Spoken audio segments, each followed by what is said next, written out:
फरमाते हैं कि मैं ना मजदूर लेने गया। बगदाद के चौक में मजदूर बैठे होते थे, तो मेरी उन मजदूरों में से ना एक नौजवान बच्चे पे नजर पड़ी। बड़ा कमजोर सा वजूद था, लेकिन चेहरे पर इबादत का निशान था। माथा बताता था कि नमाज का बड़ा ख्याल रखता है। मैं उसके करीब गया। चेहरे भी बड़ा कुछ बताते हैं ना, चेहरों में भी बड़ी रानाई होती। फरमाते मैं करीब गया, मैंने उसको कहा बेटे मजदूरी करोगे? तो कहने लगा मजदूरों में बैठा हूं तो हुजूर मजदूरी के लिए ही तो बैठा हूं। तो मैंने कहा कि चलो फिर। कहने लगा नहीं मेरी कुछ शर्तें। मैंने कहा बताओ। कहने लगा पहली शर्त यह है कि लोग 4 दिनार दिहाड़ी लेते हैं, मैं 3 दिनार लूंगा। मैंने कहा यार बे तो बड़ी बेहतरीन है, बाकी भी इस तरह की रख ले।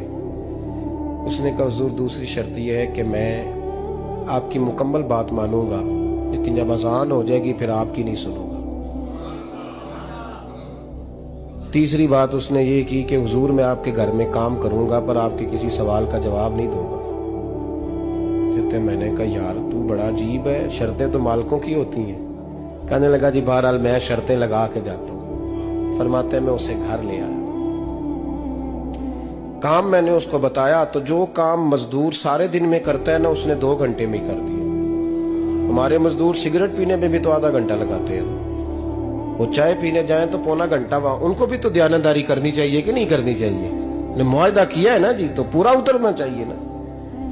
कहते 2 घंटे में। अब काम जब बंदा शुरू कराता है तो काम और निकल आता है। कहते काम मैंने उसको और बता दिया, वो करने लगा। उसने मिट्टी निकाल के रखी थी बाहर रास्ते में, तो अजान हो गई जोर की। उसने वहीं कुदाल छोड़ी कही और चलने लगा। तो मेरा बेटा कहने लगा इसको जरा बराबर कर दो। कहने लगे चुप कर जा, तेरे बाप से बात हुई थी, जब अजान होती है तो मैं किसी और की नहीं सुनता, सिर्फ अल्लाह रसूल की सुनता हूँ। कहते मस्जिद चला गया, नमाज पढ़ के आया तो दोपहर का वक्त था। मेरी बीबी कहने लगी इसको को खाना खा ले। कहते हमने कहा खाना खा लो, तो कहने लगा मैंने रोजा रखा, रमजान भी नहीं था, नफली रोजा रखा हुआ। फरमाते हैं शाम हुई, मैंने 3 दिनार दिए। तो मैंने कहा तेरा नाम क्या है? कहने लगा मैंने आपसे कहा था मैं किसी सवाल का जवाब नहीं दूंगा। वो चला गया। अगले दिन मैं फिर लेने गया उसे, काम कुछ और निकल आए। तो लोगों ने बताया वो सिर्फ हफ्ते वाले दिन आता है। मैंने कहा क्यों? कहने लगे जी वो कहता है मेरा हफ्ते का खर्चा 3 दिनार है, जब 3 दिनार कमा लेता हूं तो बाकी सारा टाइम अल्लाह रसूल की जिक्र में गुजार दिया करता हूं। फरमाते हैं अजीब। अगले हफ्ते मैं फिर लेने गया, मैंने पूरा हफ्ता इंतजार किया कि काम उसी से कराना है। मैं जब गया तो मैंने कहा चलो। कहने लगा मेरी शर्तें याद है ना? और मैंने कहा याद है भाई, साथ चल। फरमाते हैं काम कराया। 2-3 हफ्ते वो आता रहा। एक हफ्ते में गया तो लोगों ने कहा हुजूर आज नहीं आया। क्यों? कहने लगे बीमार हो गए। कहाँ घर है? कहने लगे बगदाद के कब्रिस्तान के पीछे जो कच्ची आबादी है उसमें रहता है। फरमाते मैं गया, दरवाजे पे दस्तक दी तो कहने लगा हुजूर आप हैं? दरवाजा खोला है, आ जाइए। फरमाते मैं अंदर गया तो मैंने कहा तुम्हें कैसे पता चला मैं आया हूँ? कहने लगा हुजूर अल्लाह वाले हो, आप नहीं आना था, वरना अमीर तो गरीबों का पता लेने कोई नहीं आते। कहते मैं करीब गया तो कहने लगा मैं आपका इंतजार कर रहा था, तेज बुखार है, तप रहा। जेब से कुछ पैसे निकाले, कहने लगा ये पैसे रख ले। एक अंगूठी निकाली,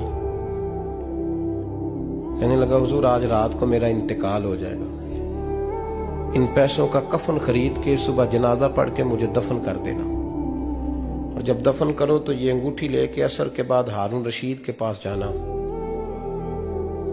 आप उसे कहना मैंने मिलना है पर वो आपको टाइम नहीं देगा।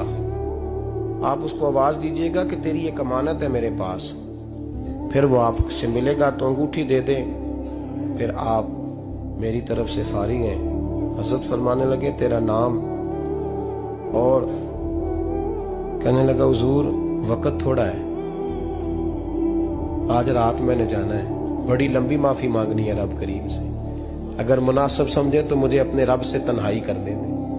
फरमाते मैं आ गया पर उसकी बातों ने मुझे सारी रात सोने नहीं दिया। फरमाते सुबह बड़ी मुश्किल से सूरज निकला, मैं गया दरवाजे पे हाथ रखा तो दरवाजा खुला हुआ था। अंदर दाखिल हुआ तो खुशबुएं मेरा इस्तकबाल कर रही थी। जब चेहरे से कपड़ा हटाया तो उसका तो इंतकाल हो चुका। इंतकाल हो चुका है, ऐसे जैसे किसी का दीदार करके सोया है। कहते मैं तो 2 आदमी ले गया था जनाजे पे, पर पता नहीं दुनिया किधर किधर से आई, कहां कहां से। अखा जदों मीटियां जमाना मैनू रोवेगा, अपना ते अपना बेगाना मैनू रोवेगा। फरमाते हैं मैं तो 2 बंदे ले गया था, पर पता नहीं मखलूक कहां कहां से आई। जनाजा पड़ा, दफन किया। हारून रशीद के पास में असर के बाद गया, मैंने बुलाना चाहा पर बादशाह था, मेरी तरफ देखा ही नहीं। मैंने उसको कहा तेरी एक अमानत मेरे पास है। फरमाते हैं मुझे कोने पे ले गया, क्या बात है, कमरे में बुलाया, मैंने अंगूठी दी। हारून रशीद तो चीखे मारने लगा, कहने लगा अंगूठी वाला कहाँ है? मैंने कहा वो तो इंतकाल कर गया। कहने लगा मुझे कब्र पे ले चल। कहते मैं कब्र पे लाया तो वो लेट गया, तड़प के रोने लगा। मैंने कहा मेरा कलेजा फट जाएगा, ना उसने कुछ बताया ना तूने बताया, ये कौन था? तो हारून रशीद कहने लगा ये मेरा बेटा था। मैंने कहा तेरा बेटा और मजदूर? कहने लगा हुजूर ये हजरत दाऊद ताई